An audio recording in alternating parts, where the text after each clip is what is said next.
Welcome, friends, to the Pioneers of the Independent Networks. I'm your host, Ricky Blues. This is your co-host, Lord Timothy Walker. Back again. Yes, we are. Tim, we're back for a very special reason this week. This week, what we need to do is because of lost footage. You ever see those lost footage movies? I have. And they're pretty neat. Well, we've got a gap in the continuity of the UIW tapings that we've been showing over the last, 17 weeks. And it's right at week 18, which is the finals for the UIW heavyweight tournament in Martinsburg, Virginia.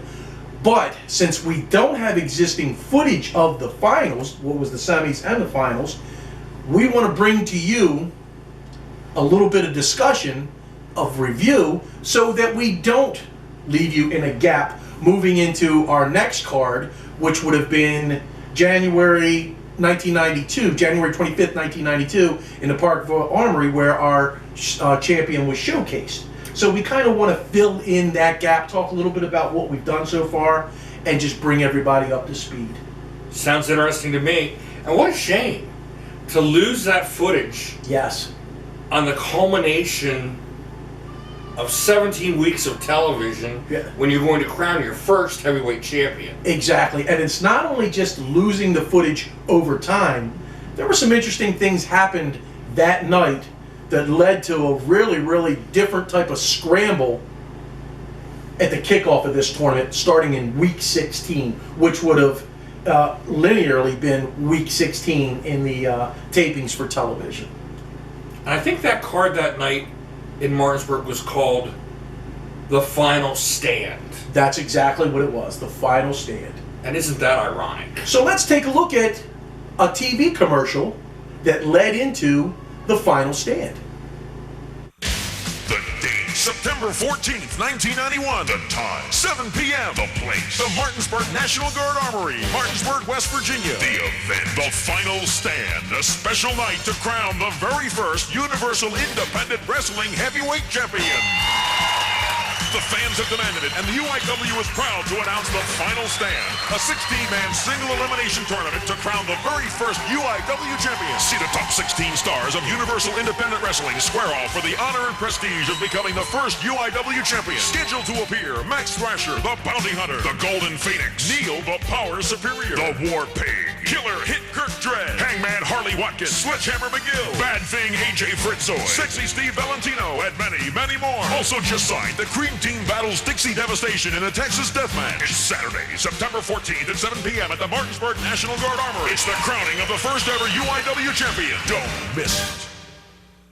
Tim, that was really cool. If you were going to Martinsburg that night to catch the show, you already knew what was happening because the commercial, the promo for it, which was aired, and you guys have seen it if you've been paying attention to the UIW segments each week, laid out the groundwork for the entirety of the tournament, 16-man tournament. And it told you who was going to be there. And it kind of left it an open door, too, in case we had some surprises. And do you think we had some surprises? I think there were more than a few surprises. There was. So, you covering it that night, first surprise right off the bat, what do you feel?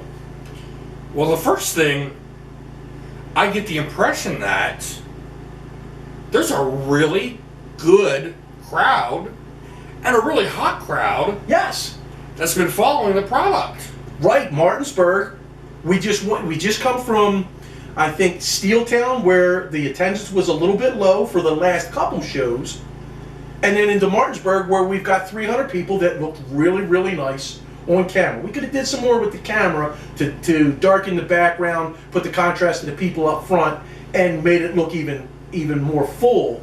But nonetheless, we had 300 people there that were ready for some wrestling action. And given the lighting that was available in that building, I do think that the camera crew did a fairly good job. Yes. With what they had to work with. With what they had. A lighting set there, I think definitely would have enhanced the entire show.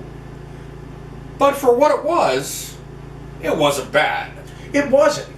My very first recollection of that tournament, and we're actually going back, tracing week 16 and 17, which you have just seen, And we're going to give you a little bit of inside information about that. Tim, there was an omen that started off right at the very beginning of that show. The production crew forgot something that was very important. What was that? Something that's very vital. A house mic. A house mic. So thank goodness that we were partnered with a radio station in Martinsburg, and the host of that radio station had to leave the event that he was the MC for, go and get his own personal equipment, bring in, so that we had a house mic for that show. How were you going to do a tournament without a house mic bringing the people along? That would have been really rough. Yes, it would have. It was kind of embarrassing to start with. But I'll tell you what, the ring announcer that night was extremely good for never doing this before. Yes. He was extremely talented, and certainly he must have had a crash course in ring announcing, and I thought he did a very fine job. And like we've said in the past, talking specifically about that role, he had to carry that show because he is the narrator of the book that's unfolding. And there's a lot of explaining to do. When you have a 16-man tournament, Yes. and 15 matches scheduled for that tournament, there's going to have to be a fair amount of mic work to explain. You're moving from the first round to the second round to the third round, the difference in time limits. There's a lot to explain there. Managers were barred from ringside Yes. throughout the whole event. For the tournament? Yeah. So there was a special stipulation. It wasn't just a regular television taping. This was for the heavyweight title. So there was a lot on the line in each of these matches, and a lot had to be explained. Yes.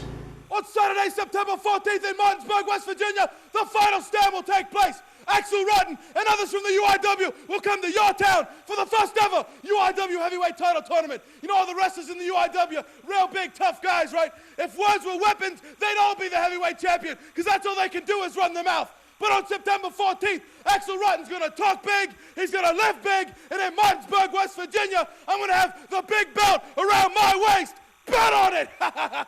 So Tim, before we actually get to the meat of the tournament, which we need to, for our big reveal for the fans, for the heavyweight championship, we need to actually really recap week 16 and week 17, which were both round one of this 16-man tournament. But I think we need to talk a little bit about that in order for us to get into week 18.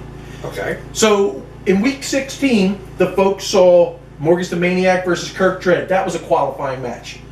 King Kalua versus Harley Watkins. That was a qualifying match. Bubba Monroe versus Golden Phoenix. That was a qualifying match. And Axel Rotten versus The Surgeon. That was a qualifying match. So you had those qualifying matches. Also, during that week, there was a handful of other matches that had nothing to do with the tournament. And the one thing that we missed was that we didn't explain that to the fans at ringside. I agree with that. And also, when it comes to the television presentation, I don't know if the announcers were really up to speed on everything that was going on either. No, they had missed some of that.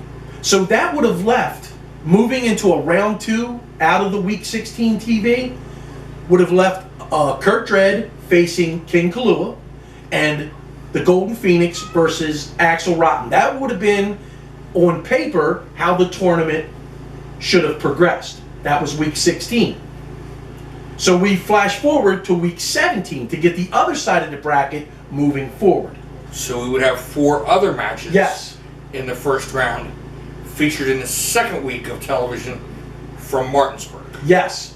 And that would have been, and that was what our fans have seen, Max Thrasher versus Watsumi. And that was a very good match. That was a nice match. It was off, and I'll talk a little bit about that. But I think Max was off that night for specific reasons, and I'm going to talk about that as we really dive into what should have been week 18. I agree with you there. It certainly still stood in my mind as a very good match. It certainly had the potential Yes. to be perhaps a great match. But at the same time, when you're watching these matches and you're thinking someone may have to wrestle 4 times that night, I don't necessarily think that your expectations are that you're going to see an incredible first round match. Right. I don't think they're designed to be Steamboat and Flair. No, because You have to leave something. Yes. How do you expect to repeat that? Yeah, absolutely. And if you go out there full force like that in the first round, what do you have at the end of the night? Nothing. You have to leave something. Yes. And you really have to have very special workers to be able to wrestle 3 and 4 times a night and still be able to entertain them Right. in the tournament final. Their bag of tricks better be very deep and wide. I agree with you there. And their stamina. Yes, 100%. Because you can't go do the same match over and over and over. In a tournament, it won't fly. No, it won't go over because you're in front of the same fans. Exactly. And it's going to be a long night because you have 15 matches set up through this tournament. Just in that, yep. 15 matches is a lot. It is. It is. That's a whole television taping in and of itself. If you're doing a couple squash matches and you're running 3 weeks, think about it. 15 matches, you get 3 weeks out of that. Easily, if not more, if you add some lengthy promos and some commercials in there, you could maybe event get stuff. out 4 weeks of television You can. for that. You can. And also in that round, too, War Pig and Agent Orange, AJ Fritzoid against Rasta the Voodoo Man, and Adrian Hall against Mike Sampson. I just want to touch on that one real quick because our TV announcers, you guys heard it, they said this was supposed to be Neil Superior in the stead of Mike Sampson. And we're remiss if we don't tell the fans what happened because Neil was there that night. But because of the way that this card was put together, and I'm going to talk about that when we turn the page to go to what we actually transpired in Week 18. The thing that folks don't know is Neil was asked to put Adrian over to get Adrian into the next round. Neil wasn't happy with that. He wanted to protect himself. And so he said, no, I'm not going to do that. And the people who were running the tournament said, then we've got no other place for you in the tournament. And Neil said, that's fine. And Neil left that night. Mike Sampson was there with GQ Stratus as the $1 Billion Babies. Mike stepped up and said, hey, look, I'm a team player. I see you guys got a goal. I've got no problem putting Adrian over. And let me tell you, Adrian deserved to go over because he's a hell of a worker. Oh, he's a great. And it was a way to do it to protect Neil and to still get Adrian over. So when you were never given that explanation, that's the truth of the matter. That's what happened. That started a rift, but that's a whole other story. And everything worked out eventually in the end, and Neil came back for Win, which started up in February of '92, just a few short months later. But needless to say, that was the case. So we have those two first round shows, which aired Week 6. Oh, and also in that Week 17 round 1, there was a handful of other matches as well, Tim, that was never explained that these are just matches in between. Well, I think the announcers were even confused Yes. by Mike Sampson being involved in the tournament match with Adrian Hall. If you listen very closely, I don't know if the announcers are even sure if that's a tournament match. You're right. It was confused, and then there was a note that was passed. They never addressed Neil, the absence of Neil, other than saying Mike was the substitute for. But now, like Paul Harvey would say, now you know the rest of the story. And they had a very good match, I thought. I thought so too. It was a very nice nip and tuck match. It was very good, especially when you consider both men being heels. Yes. And I think sometimes that is hard to translate on television. Right.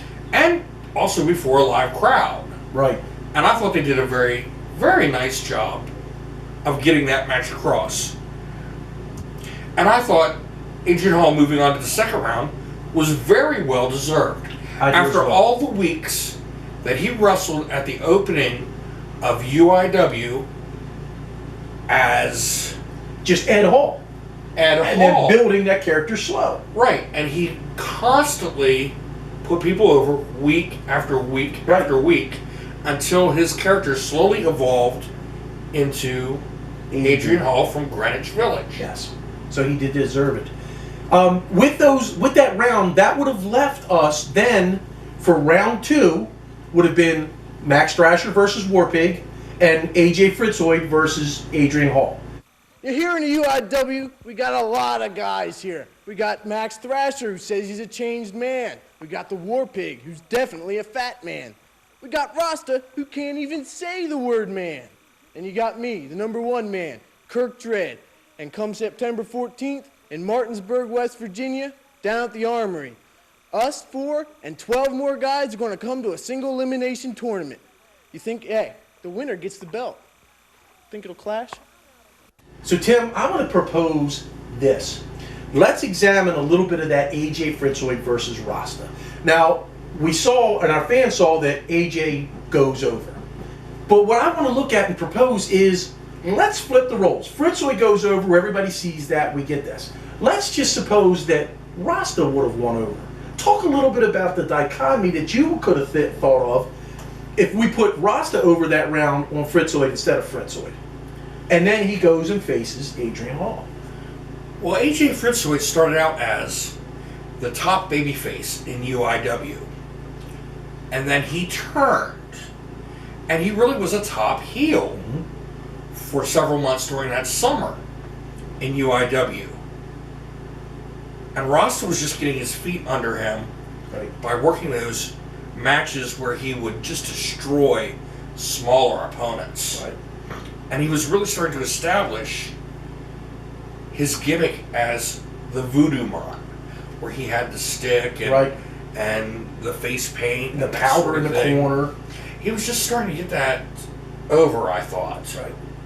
And this was a very odd match to put together because of the momentum building for both Fritzoid and Rasta.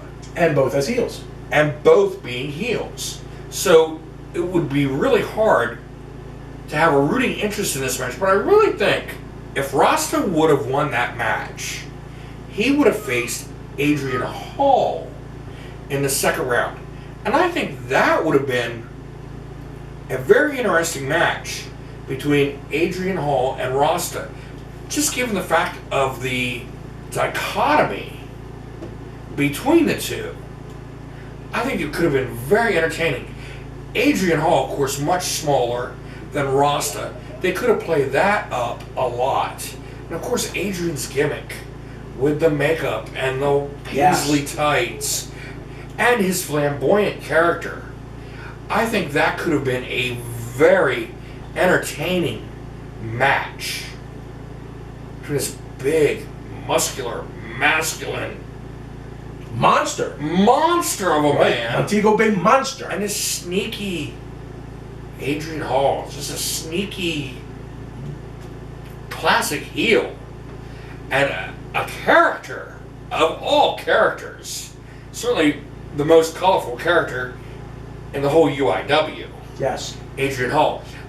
And the fact that Rasta had the face makeup, and Adrian also did a few things with makeup, that could have made for some fun spots. Sure, some very interesting things for almost eye candy for the folks to say, wow, look at this. Look what just happened here. This is interesting. Could you see Adrian Hall giving Rasta some beauty tips? Right. Next time we have Adrian on the show, we're going to ask him specifically about that. Oh, I think so. And I think maybe Ricky Blues has volunteered to let Adrian Hall do a little makeup artistry. I've been there. I've been victimized by it.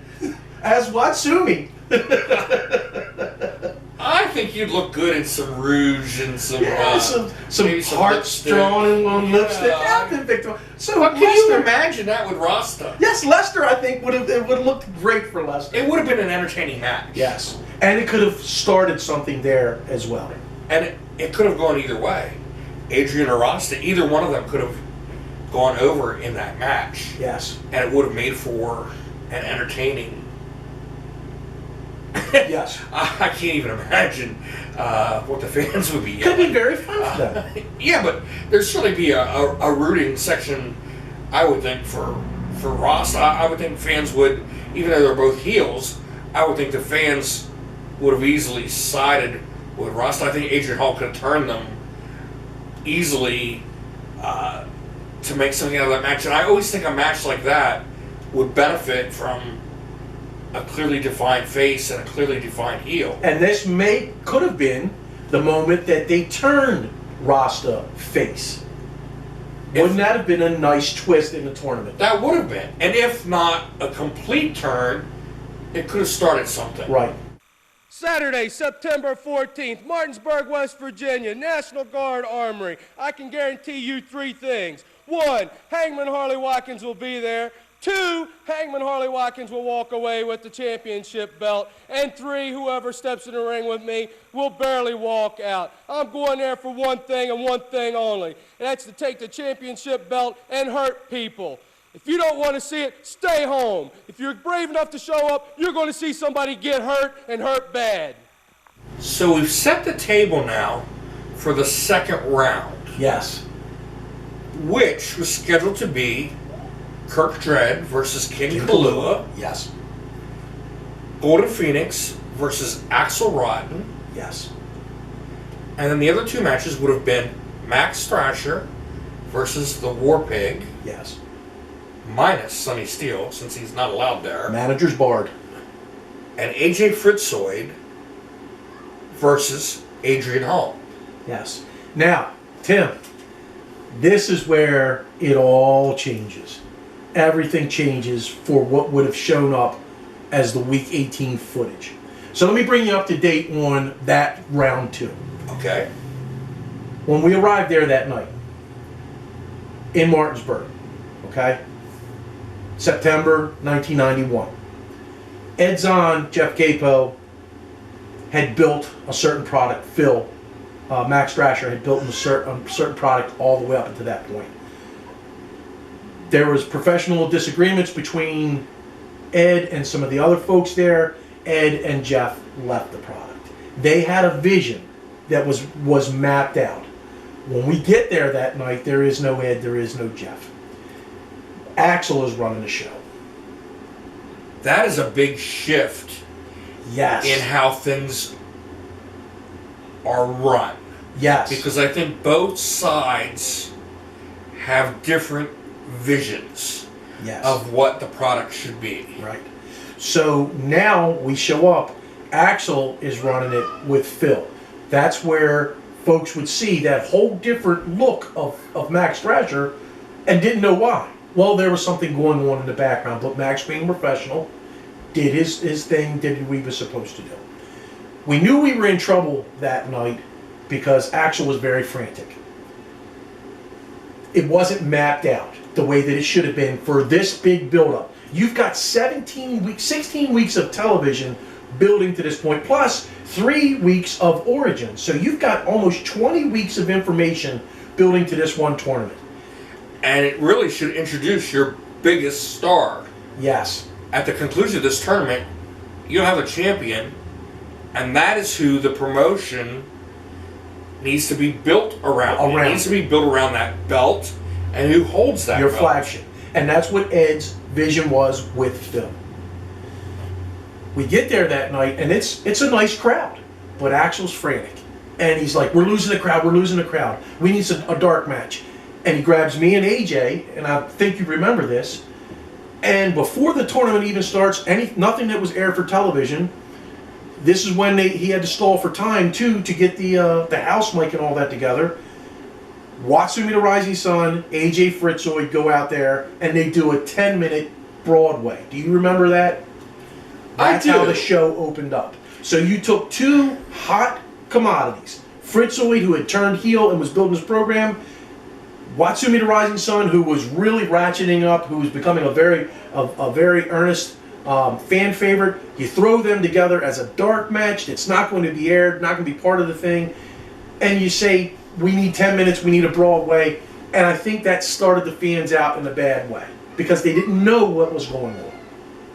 Right. And it really did nothing for either of you going into that tournament. It confused people.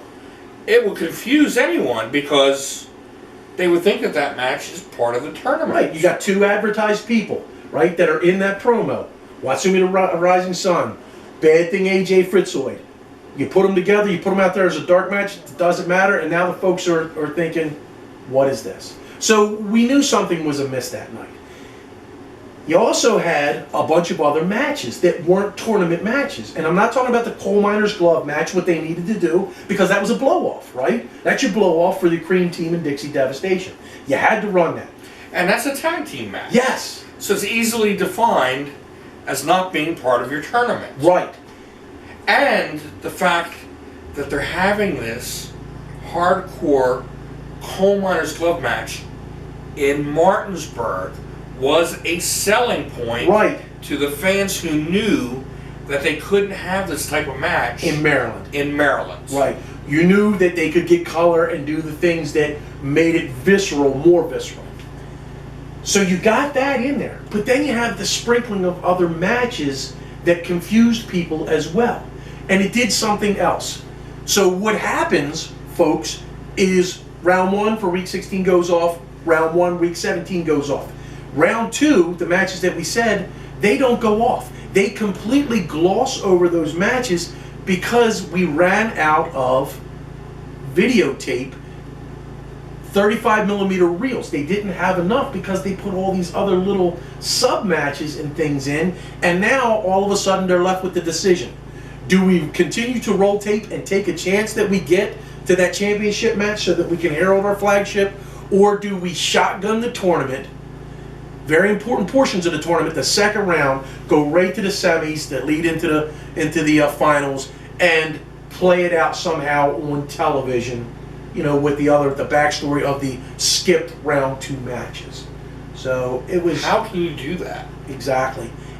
You made such a big deal about this being a 16-man tournament with 15 matches involved, and you already play out the first round with 8 of the matches. Yes. How do you skip all the way into the semifinals? And they did.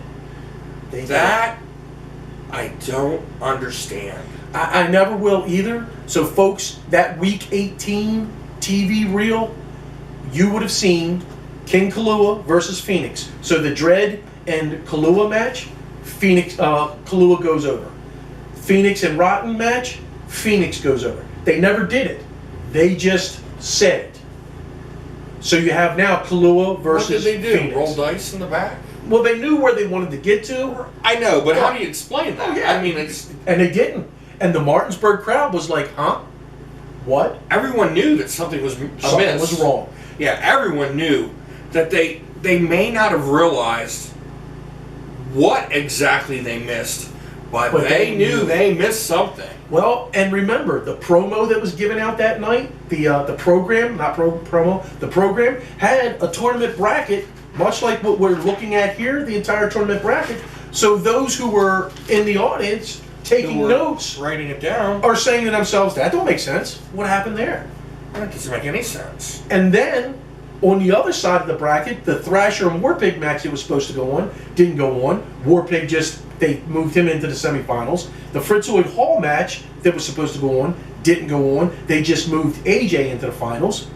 And then they rolled tape starting with King Kalua and Phoenix, Warpig and Fritzoid. Then the Coal Miners Glove match between the Cream Team and Dixie Devastation. And they took the winners of Kalua and Phoenix, which was Phoenix. They took the winner of Warpig and Fritzoid, which was Warpig. And then they ran their championship match. Phoenix versus Warpig. And we all know what happened with that. Golden Phoenix actually goes over with a really good match between him and Barry as Warpig.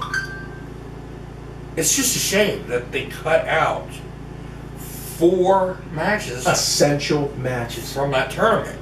And look at the people in those matches. The storytelling was completely lost. Devastated. Because there were a lot of stories to be told in those 4 matches. Yes. And they were completely missed. I don't know. I don't know if I would have taped the Cream Team and Dixie Devastation that night. Maybe I would have left that to be On the cutting room floor? a dark match at the end of the night. It's tough to say, but that really cut the heart out of the promotion. And this TV did air on some of the local cable access stations.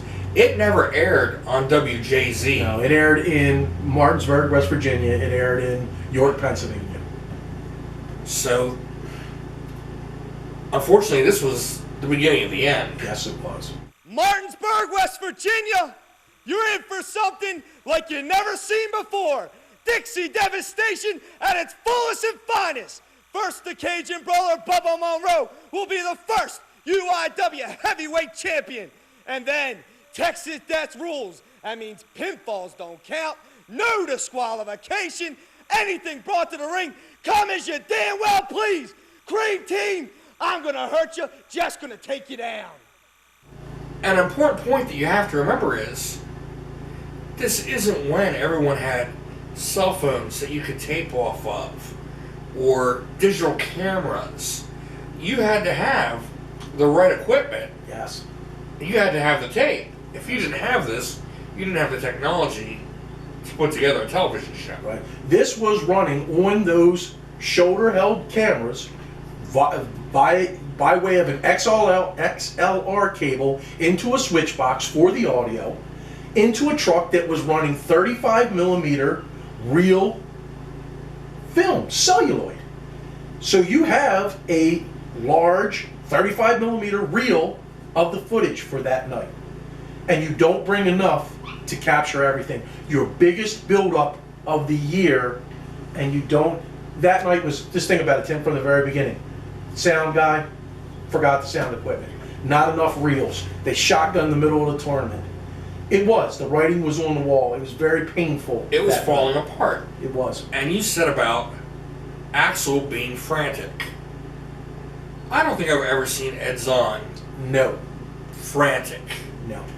Always under control, always being able to think very quickly on his feet. I just wonder if there would have been a better solution to this botched tournament. My feeling, and we'll ask Ed because Ed's a great friend of ours. My feeling is the setup that we just showed for week 16 and 17 would not have been Ed's setup. I think that the tournament itself shakes out because you've never in any of this addressed any of the threads of the feuds that were being built on television. You never saw the Phoenix and Thrasher blow off. You never saw Watsumi and Adrian Hall blow off, Rasta and Neo Superior blow off in any of this. It was a good place to end some of those and to start new ones. So there isn't the thought and care that we knew that Ed used building up to this in the execution of this that night. It certainly feels different. Much different. From what you've been used to. If you've been watching the weekly television show, you have a sense of what it's supposed to be. Right. And this really isn't what you've come to expect. Not at all. Not at all. It just seems like it's thrown together. And the tournament really is pretty one-sided. If you look at the baby faces compared to the heels here, there are only about 4 or 5 baby faces compared to 11 or 12 heels. How do you pull off a tournament that It makes no sense. It's so heavily weighted toward the heels? I would think you have to have all the baby faces go over at the beginning so you still have someone to root for at the end. And you don't have that. You've got one baby face beyond really round one that you actually saw. Then that's Phoenix. So if you're heralding Phoenix, which was the case, really the gig's up before you even get to the finals. In the middle rounds, who do you root for? Right. I think there's some characters there that are about ready to make a turn in this, but they haven't completed Right. They're 75% there, but they're not all the way there. Right. I think that makes it difficult to do some of these matches. It does. You can get away with this once on a card, but how many heel versus heel matches can you watch a night? Right.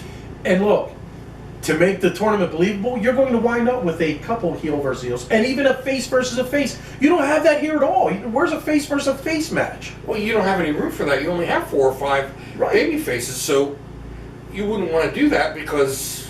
But if a tournament is being conducted and it's legit, right? Legit, with the luck of the draw, that's going to happen. Not the entirety one-sided heel versus heel. You might get to see a Ricky Morton versus Ricky Steamboat match in a battle of the 2 best baby faces you've ever seen. And you can pass that off as a dream match, a once-in-a-lifetime match between these 2 great baby faces. Take a look at the WrestleMania tournament that Savage goes on to win to become the champion. Do you remember him in the round with Dynamite Kid?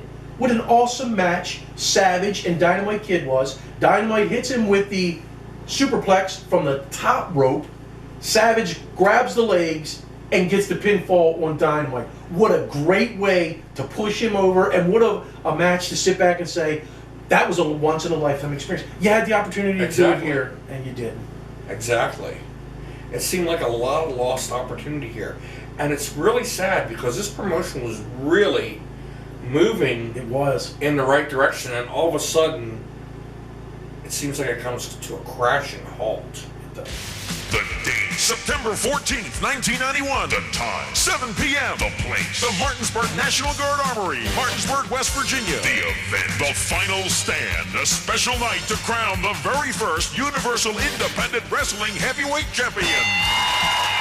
The fans have demanded it, and the UIW is proud to announce the final stand, a 16-man single elimination tournament to crown the very first UIW champion. See the top 16 stars of Universal Independent Wrestling square off for the honor and prestige of becoming the first UIW champion. Scheduled to appear: Max Thrasher, the Bounty Hunter, the Golden Phoenix, Neil, the Power Superior, the War Pig, Killer Hit Kirk Dredd, Hangman Harley Watkins, Sledgehammer McGill, Bad Thing AJ Fritzoy, Sexy Steve Valentino, and many, many more. Also just signed, the Cream Team battles Dixie Devastation in the Texas Deathmatch. It's Saturday, September 14th at 7 p.m. at the Martinsburg National Guard Armory. It's the crowning of the first ever UIW champion. Don't miss it. So, Tim, in review for what would have been considered Week 18, fans, you would have missed those second round matches. But we've talked about the 3 that the actual 4 that you know that you would have gotten in the Week 18 TV reel that should have aired, that did air in other places. Kalu and Phoenix, where Phoenix wins. War Pig and Fritzoid, where War Pig wins. Then the Coal Miners match between the Cream Team and the Dixie Devastation, which was the blow-off where the Cream Team goes over. Blood, guts, gore, all galore in there. Phoenix, War Pig, Phoenix wins, has a beautiful belt, Universal Championship belt, is heralded that night UIW champion. Just think about what you missed, though. That whole struggle with the Golden Phoenix,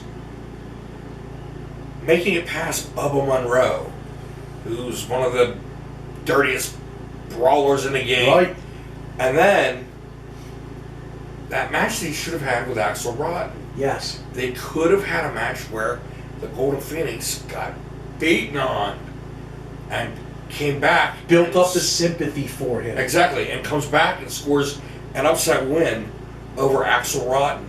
Using And like then- that springboard elbow that he would do, catch him while in the midst of Axel beating on him, and it's a surprise win and he quickly rolls out. What an awesome finish that would have been. And then the finals with this massive War Pig. War Pig, I'm sure, could put a beating Right. on the Golden Phoenix and have a prolonged beatdown on Golden Phoenix and have the fans rally behind him. That whole struggle Was gone. behind winning that belt is gone. The whole story is erased. Yes. Because of the turnout being so good there in Martinsburg that night, that looked like it could have been a building where you could have built on that crowd and drawn bigger and better crowds.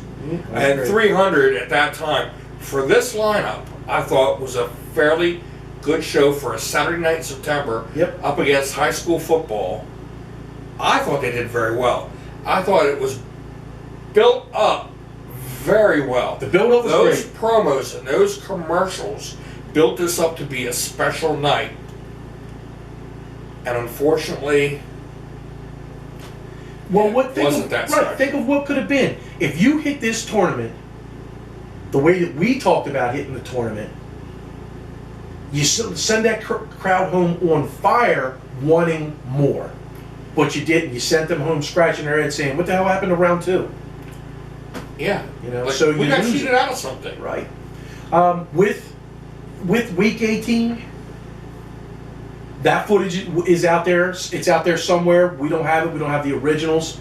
That's gone to the sands of time.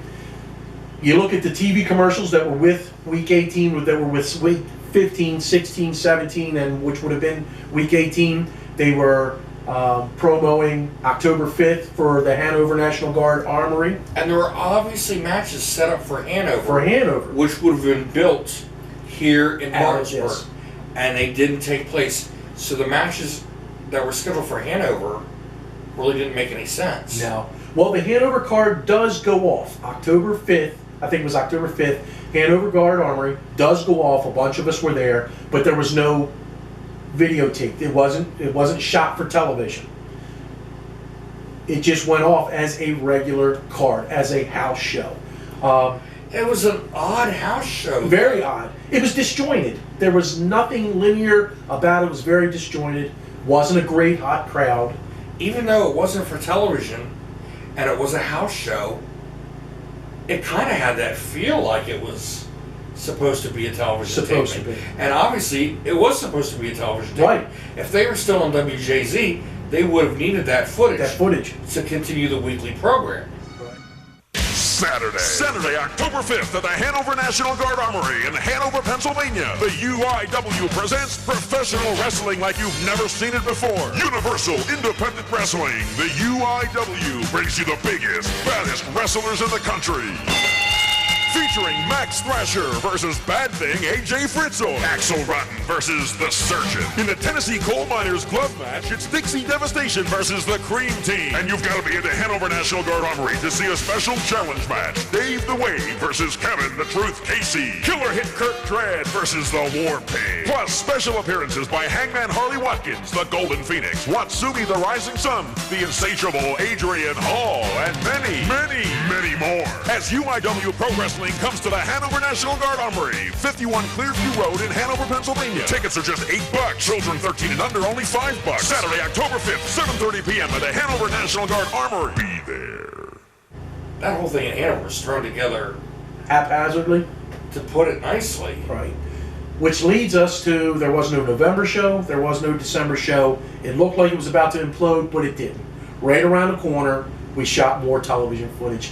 And we booked 4 successive shows in Parkville, which you're going to see starting next week. All the television footage from those shows. But why? Right. What sense did it make at that point? Why did they shoot made television? Because it never aired. On never made the air. Right, never made the light of day. But we have them. They're shot. We've got the originals or the first generation copies of the originals. We'll put it together, and folks, we're going to give it to you because they were nice cards. The first Parkville card drew a couple hundred. It did, and it was a terrible weather night. 6 inches of snowed snow that night, and there was still a good crowd there. It just showed that people actually followed this on WJZ. There was still people wanting to see that product, but they wanted to see that product that was on WJZ. Yes. And that product that was on WJZ was not the same product that was presented at the Parkville Armory. No. They brought in a couple more names. We'd already had Cactus on the shows, a couple of shows for Jay-Z. We were setting up with Bam Bam Bigelow, Jerry Lawler, Scotty the Body. So we had some things that could have gone back to television to actually be aired on television. They were shot for it, but they never made that light of day. but we have them for you in succession. And you'll see that here starting next week when we go to Parkville Armory in Baltimore, Maryland for the January 1992 television tapings. Yeah, you don't want to miss this because no one's seen it. Right. It's on air. All of it's been on air. It's very interesting, and we think you'll enjoy it. Plus, it completes this story. We've got to be able to give those to you to get the complete UIW story. Those tapings at the Parkville Armory in January are the sad end of what was an interesting book. Right. You're right. Because we limped in from January to March, April, and then in June, all in Parkville Armory. All shows that Bigelow showed up for. Had some other folks show up for. $1 Billion Babies. Most of the original crew, UIW, was there. And some new people too. Some new Bob people. Starr was there. Bob Starr was able to join. The $1 Billion Babies. Agent Orange continued his